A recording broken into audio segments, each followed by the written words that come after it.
Guylaine, est-ce que tu peux te présenter, s'il te plaît, pour les gens qui ne te connaissent pas, et présenter ta spécialité? Donc, je suis Guylaine Perrault, je suis sage-femme libérale depuis 2009. Ouais. Non, diplômée depuis 2009 et installée en libéral depuis 2012. J'ai créé un centre de santé dédié à la santé de la femme sur la commune de Luciana en Corse. Ah, le beau pays de la Corse.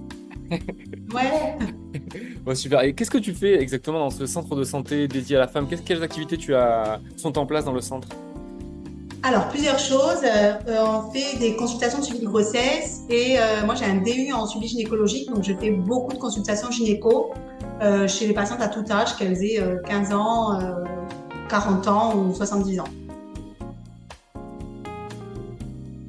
Le centre, il a ouvert il y a moins d'un an. D'accord. Mais Et j'étais déjà en libéral avant, j'avais un cabinet individuel et j'avais quand même une volonté de m'agrandir pour pouvoir vraiment proposer une prise en charge plus optimale en fait aux patientes et notamment au niveau de la prise en charge de la douleur gynécologique chronique et aiguë. Donc je fais beaucoup de thérapie, de radiofréquence. J'ai pris une collaboratrice également du coup pour avoir vraiment tout ce qui est plutôt spécialisé dans tout ce qui est approche un peu corporelle, notamment de la grossesse et post-accouchement plutôt. Et ouais. moi, je suis un peu plus centrée sur vraiment la consultation en elle-même de grossesse et également le suivi gynéco du coup. Ok, on va parler un petit peu d'organisation. Est-ce que ton modèle de cabinet actuel, il ressemble au modèle de cabinet de sage-femme classique qui se fait habituellement? Je ne pense pas spécialement. Oui. Et pourquoi tu as choisi, toi, de te différencier de cette façon-là? Et quelles ont été les raisons qui ont fait que tu as voulu te différencier? Ben, en fait, j'ai eu l'impression à un moment donné de stagner, Ouais. d'être vraiment dans une stagnation, un petit confort, un petit train-train, mais qui ne me convenait plus. Et j'ai vraiment voulu croître, en fait, tout simplement. Euh, Pas tant professionnellement, mais vraiment, c'était une volonté de me booster moi-même perso, Ok. de me challenger pour créer quelque chose de plus grand. Ok. Et donc, j'imagine que bon, tu disais que tu as fait des formations pour proposer des services alors, techniques, notamment les échographies. Bon, excuse-moi, je suis pas spécialiste, hein, qui l'aide. Mais à quel moment tu t'es rendu compte que tu pouvais proposer des choses différentes, en tout cas mieux pour tes patientes, si j'ai bien compris, en te formant au-delà de la clinique? À quel moment tu t'es rendu compte de ça? Ça a été quoi ton déclic? C'est une volonté, en fait, de vraiment aller au-delà, faire un truc surtout répondre en fait à certaines problématiques auxquelles de base sur une approche très classique médicale gynécologique on n'a pas forcément de réponse à part juste une approche allopathique de la prescription de médicaments et je Ok. voulais vraiment leur dire qu'il y avait des solutions notamment au niveau donc je te disais de l'approche comme je me suis spécialisée en gynécologie dans l'approche de la prise en charge de la douleur gynéco Ouais. et faire en sorte que vraiment la majorité des femmes se disaient et se disent encore hein, pour beaucoup que la douleur ça c'est une fatalité et puis voilà ben, j'ai mal je prends mon médicament et puis j'attends de re-avoir mal et je reprendrai mon médicament et alors que il y a plein de techniques justement qui existent de nos jours que ce soit la biophotomodulation la thérapie qui sont des soins de support hyper intéressants et que j'utilise du coup quotidiennement. Il n'y a pas eu un déclic, ça a été vraiment progressivement. J'ai commencé à avoir comme une espèce de ras-le-bol qui est monté vraiment de plus en plus en me disant j'en ai un peu marre de de juste prescrire un gel intime, même de telle ou telle sorte, même si dont je connaissais, enfin dont je savais l'efficacité comme étant modérée et pas forcément optimale. Et donc, en fait, tu as mis en place une nouvelle organisation et toi, tu considères qu'avec cette nouvelle organisation, tu soignes mieux, en tout cas, tu délivres un service de plus grande qualité pour tes patients. Complètement. Ok. Pour moi, oui. Ouais, ouais, complètement. Donc, Ouais, je sais à quel type de formation tu participes. C'est des formations qui sont plutôt entrepreneuriales et ouais. qui nous ouvrent les yeux sur le côté entreprise de nos cabinets médicaux. Qu'est-ce que toi, ça t'a apporté? Énormément de choses. Euh, alors, je dirais qu'en premier, déjà, ne pas, en fait, apporter, soigner mieux, ça voulait pas forcément dire faire 60 heures par semaine. Et, et c'était pas forcément de sacrifier finalement sa vie personnelle. Donc ça m'a apporté finalement un meilleur équilibre à la fois vie perso, vie pro, tout en ayant une croissance financière également finalement du cabinet. Hein. Top. Oui, donc tout le monde est gagnant. T'es gagnante, les patientes On est aussi. gagnant, c'est-à-dire du coup j'apporte une meilleure satisfaction et une meilleure prise en charge chez mes patientes, une meilleure rentabilité pour moi,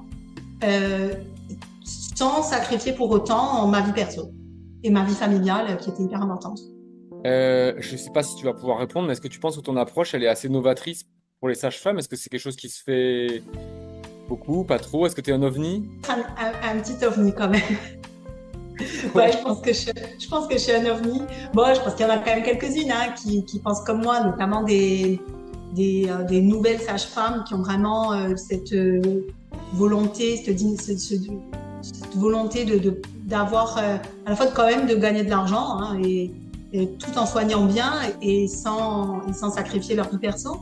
Mais quand même, c'est très ancré dans les mœurs. On a quand même une vision particulièrement. Alors déjà dans la médecine, hein, on nous apprend absolument pas tout ce qui est rentabilité, qu'est-ce que c'est, une marge ou pas une marge. Donc déjà, rien que par rapport à ça, je suis quand même un peu un ovni. Mais aussi, mais alors en tant que sage-femme, c'est encore pire parce qu'on nous apprend carrément à être bonne sœur.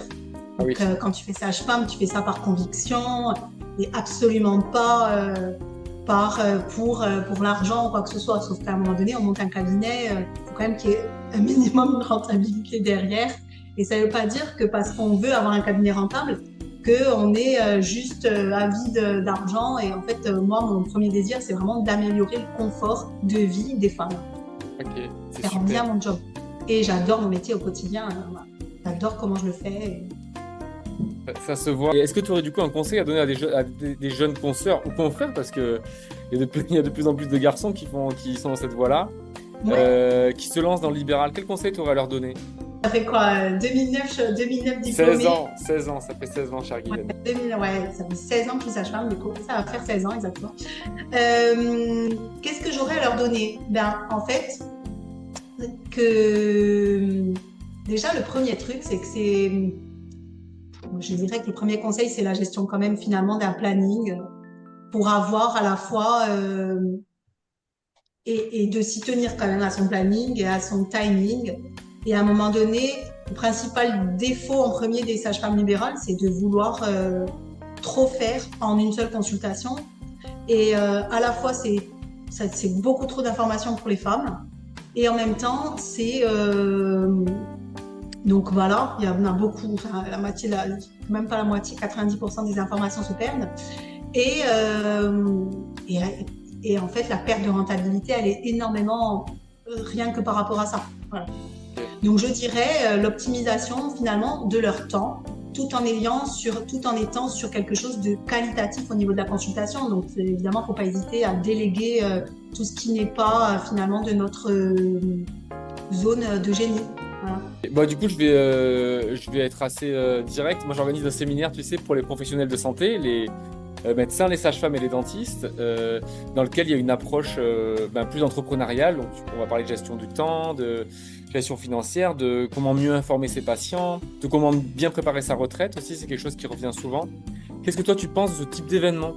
Ah, qu'il faut foncer, que c'est génial. Est-ce que tu as quelque chose à rajouter? Je pense que c'est indispensable. Ouais. Toi, tu as gagné en qualité de vie. Tu as parlé beaucoup de vie pro-vie perso, ta vie de famille, tout ça. Qu'est-ce que tu as gagné en fait à t'intéresser à ça? Déjà, ben, en fait, rien que la sensation de plus stagner. C'est énorme. Ouais. Donc à la fois de se dire je progresse, je m'améliore de jour et de jour en jour, de mois en mois, tout en améliorant la prise en charge de mes patientes et tout en améliorant en fait mon mental. En fait, je suis hyper satisfaite de ce que je fais et ça se ressent forcément quand tu rentres à la maison. Tu es là, tu rentres pas épuisé, les épaules tombantes. Bah, t'es bien, t'es heureuse et du coup, bah, tu passes ton sourire à tes enfants, à ta famille, à ton mari et et voilà, et je trouve que c'est génial. C'est top. Merci beaucoup, Guylaine, d'avoir partagé ce beau modèle d'équilibre vie pro-vie perso retrouvé. Et j'espère que tu vas inspirer beaucoup de monde. Je te remercie. Je ne te prends pas plus de ton temps parce que je sais qu'il est précieux, surtout que tu es très organisé. Et je te dis à très bientôt, chère Guylaine, en Corse. J'aurai te voir, d'accord? Allez, Ok, salut. Je allez, t'embrasse. merci. Ciao. Ciao.